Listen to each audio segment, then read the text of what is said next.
इसके तौर तरीका।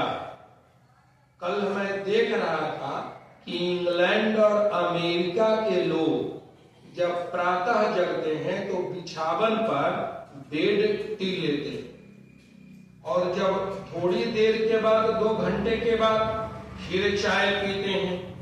अब जब वे लोग भारत में आए और यहाँ के वातावरण में एटमॉस्फेयर में जब रहने लगे तो उनकी आदत तो वही बनी हुई थी और उन्होंने भारतीयों पर शासन किया। ये भारत के लोग समझ गए कि चाय पीने वाला बड़ा लोग होता है और अच्छा होता है, बस उसका नकल मार लिया और यहाँ भी बेड टी और मॉर्निंग टी को शुरू कर दिया। वह समझ नहीं पाया कि जहां पर 3 महीने सूरज दिखाई दे और लंबे दिनों तक सूरज न दिखाई दे और भयंकर ठंडा हो, वहां पर तो चाय लाभ करेगा, लेकिन मॉर्निंग में भारत में जगने के बाद यदि आप चाय पीते हैं और बेड टी लेते हैं तो वह आपको नुकसान करेगा।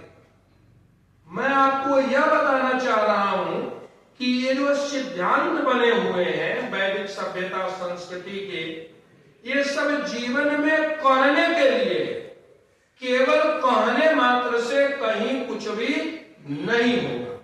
महर्षि दयानंद जब भी कुछ चीज लिखते हैं तो उसमें सबसे पहला वो काम करते हैं ईश्वर की स्तुति, उसकी प्रार्थना और उसकी उपासना। जब वो करते हैं तब कुछ करते हैं। जब तक वो स्तुति नहीं करेंगे, प्रार्थना नहीं करेंगे, उपासना नहीं करेंगे, तब तक वो कुछ नहीं लिखे। उनकी एक अपनी मान्यता है और वह मान्यता प्राचीन ऋषि मुनियों की है, जिसकी आधारशिला महर्षि दयानंद ने रखा। आज मैं ऋग्वेदादि भाष्य भूमिका की भी बात कर रहा हूं और मैं जो आर्योदय रत्नमाला पढ़ता हूं, पिछले बार मैं आपको तीर्थ के बारे में बताया था और आज मुझको ईश्वर स्तुति, प्रार्थना और उपासना के बारे में बताना था। और संयोग से ऋग्वेदादि भाष्य भूमिका में भी आज का जो प्रकरण है तो वह ईश्वर प्रार्थना विषय है। आप लोगों को या हम लोगों को यह काम करना चाहिए कि 8 मंत्रों से आप कभी गौर करिएगा। कुछ मंत्र इसमें प्रार्थना के हैं, कुछ मंत्र इसकी स्तुति के हैं और कुछ मंत्र इसकी उपासना के हैं। वह तीनों में सब चीज नहीं है। सबसे पहले आ रहा है स्तुति, फिर आ रहा है प्रार्थना और फिर आ रहा है उपासना। क्रम को समझिएगा। आपके यहां कोई एमपी आ जाता है या कोई एक बड़ा व्यक्ति आ जाता है जो बड़ी शक्तिशाली है, या पूंजीपति आ जाता है, आप क्या करेंगे इस चीज से? सबसे पहले उसकी प्रशंसा करिएगा कि आप ऐसे हैं, आप वैसे हैं, आप यह काम करते हैं, आप वह काम करते हैं, समाज के लिए आपका त्याग बहुत बड़ा है। जब पूरा प्रशंसा कर लीजिएगा तब जब यहाँ पर उसको 100 वगैरह दे दीजिएगा, आज जाने लगेगा, तब आप कहिएगा कि देखिए एक हमारा ये मोमेरेंडम है कि यदि आप थोड़ा सा आज समाज की उन्नति के लिए यह काम कर लीजिएगा तो बड़ा अच्छा रहेगा। वह आदमी तो पहले सुन चुका है अपनी प्रशंसा, और प्रशंसा इतना सुन चुका है, अब उसे वो एप्लीकेशन को ले लेगा और धीरे से देखेगा तो वह कहेगा कि अरे तो बाउंड्री वाल आगे का बनाने के लिए 5 लाख रुपया मांग रहा है, 3 लाख रुपया मांग रहा है। तब वो डायरेक्ट ना नहीं बोलेगा, वो बोलेगा ठीक है किसी को भेज दीजिएगा ना, मैं यथा सामर्थ आपका मदद करूंगा।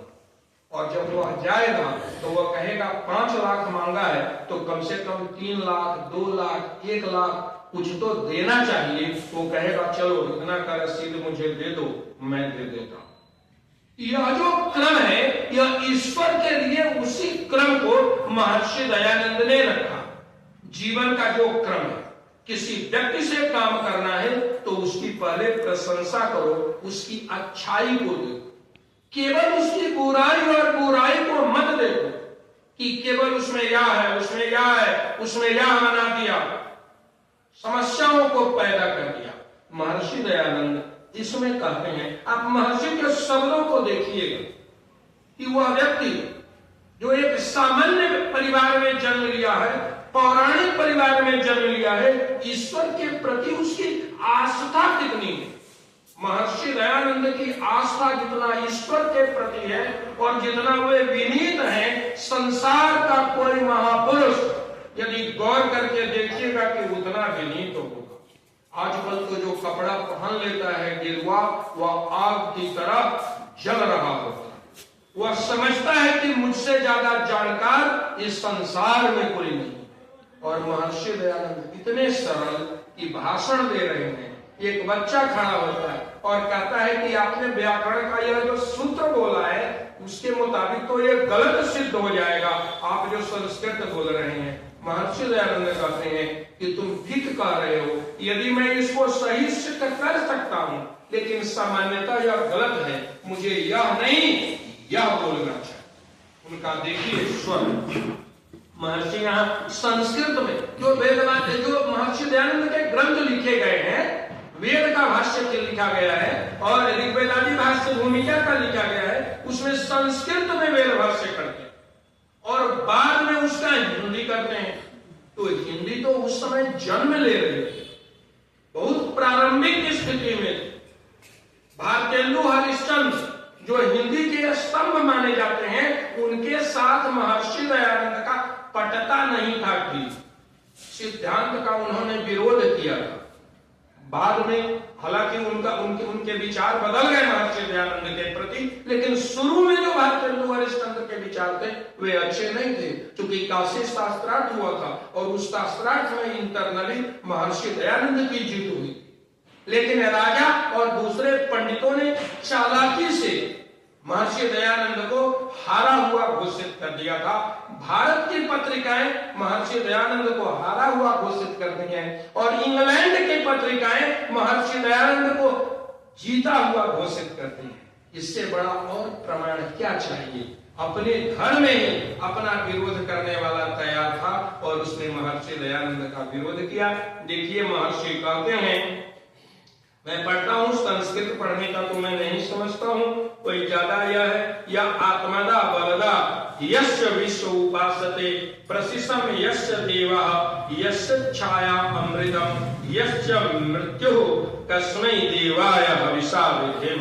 या हम लोगों के ईश्वर स्तुति प्रार्थना उपासना जब बोलते हैं तो यह आत्मदा बलदा कितने नंबर पर है?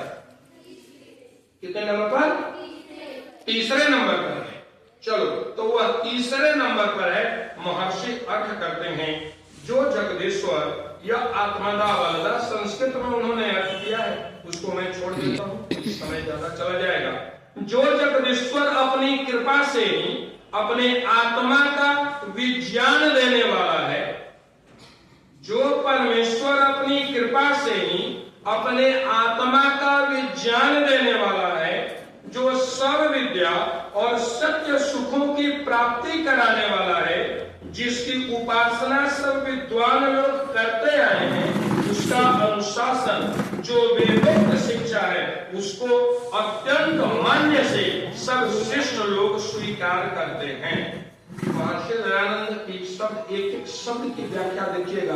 महर्षि दयानंद कहते हैं कि वह परमात्मा जो परमात्मा अपने विज्ञान को बताने वाला है, परमात्मा की जब तक कृपा नहीं होगी तब तक आप लाख प्रयत्न कर लीजिए, विश्वास का उदय आपके हृदय में नहीं। महर्षि दयानंद कहते हैं कि जो व्यक्ति की आत्मा में परमात्मा की कृपा से, और परमात्मा की कृपा कब होगी? जब अच्छे अच्छे गुण आप में लंबे समय तक स्थिर होकर के रहेंगे, तब परमात्मा की कृपा हो। और कृपा के बाद क्या है? जिसका आश्रय करना ही मोक्ष सुख का कारण है। महर्षि दयानंद सुख का परिभाषित करते हैं मोक्ष, धर्म, अर्थ, काम और मोक्ष। हम चाहते हैं धन से सुख लेना और महर्षि दयानंद कहते हैं और वैदिक ऋषियों की मान्यता है विद्या ददाति विनयम विनयायाति पात्रता पात्रत्वाद धनमाप्नोति धनाद धर्मम तथा सुखम। धन से धर्म करेंगे और धर्म से सुख होगा। धन से सुख की जो कल्पनाएं हैं वो कल्पनाएं डायरेक्ट सीधी सीधी नहीं होंगी, क्योंकि धन से तो आप ऐसा आपके पास है ज्यादा खा लीजिए और ऐसे चीजों को खा लीजिएगा जो पेट के लिए आवश्यक नहीं है। छोटे पैमाने पर मैं बता रहा हूं तो पेट में दर्द हो जाएगा। सुख कहां से हो? क्योंकि धर्म बताएगा कि आपको क्या खाना चाहिए क्या नहीं खाना चाहिए। धर्म बताएगा किसे दान देना चाहिए किसे दान नहीं देना चाहिए। धर्म बताएगा जैसे ड्राइवर को आपने कुछ पैसा दे दिया, आपके साथ जा रहा है, आप उसको पैसा दे देते। अब पैसा आपने उसको दे दिया और वो आदमी बहुत समझता नहीं है, वो हड़िया वगैरह पीने में व्यस्त रहता है। आपका पैसा ले गया, वो हड़िया कहीं बैठकर पी लिया, अपने घर चल गए। अब आपका जो दिया हुआ पैसा है आपने तो दान किया या उसका मदद किया है, लेकिन उस पैसे का वो दुरुपयोग कर लिया।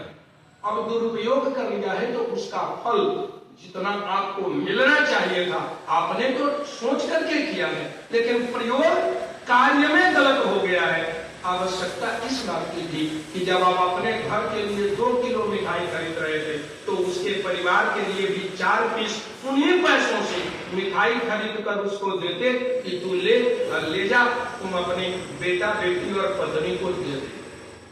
और वह मिठाई से उसको हड़िया को कोई देगा नहीं, क्योंकि हड़िया वाला तो उसे मिठाई थोड़ा ही देगा और हड़िया पिला देगा। अब वो ले जाकर अपनी पत्नी को दे रहा है, वो ले जाकर के अपने बच्चों को दे रहा है, उनको जो सुकून मिल रहा है उस सुकून का फल आपको मिलेगा।